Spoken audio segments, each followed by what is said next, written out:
Depuis novembre 2000, 280 km du fleuve Loire et ses rives sont inscrits à l'UNESCO. Au total, une zone de 800 km². Avec la Loire à vélo, la réhabilitation des berges ou encore la valorisation des espaces naturels, les règles édictées par l'UNESCO sont plus ou moins remplies, à l'exception du plan de gestion. Ce plan est actuellement élaboré dans la concertation par le sous-préfet de Chinon, missionné par le préfet de région.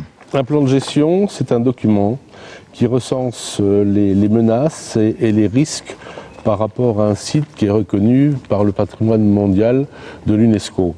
Ce plan fixe les bonnes pratiques, urbanisme, agriculture, paysage, architecture, qui doivent être respectées par les collectivités et par l'État sur tout le périmètre.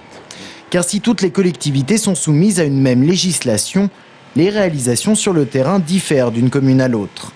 Avec ce plan de gestion, les règles sont coordonnées. Ces règles, ce sont par exemple la fin de l'urbanisation sur les coteaux, la maîtrise de la végétation sur les rives pour éviter un fleuve fermé, ou encore l'interdiction d'éoliennes au profit d'autres énergies vertes. Pour l'UNESCO, ce document est désormais obligatoire. Il devrait être appliqué d'ici la fin de l'année et permettra donc d'être en conformité avec un label qui rapporte beaucoup. Les initiatives des collectivités se multiplient pour qualifier les espaces publics. Les initiatives des châteaux de la Loire se sont développées dans le cadre d'une démarche d'excellence des grands sites.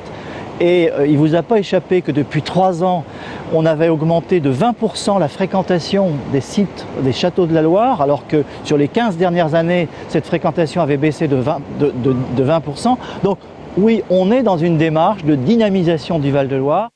Si ce plan de gestion doit obligatoirement exister, il n'était pas non plus question de désinscrire du patrimoine mondial l'espace Val-de-Loire. Il est d'ailleurs l'un des premiers sites français à se doter de ce document. Un document qui viendra donc conforter les critères de l'UNESCO, à savoir la préservation du site.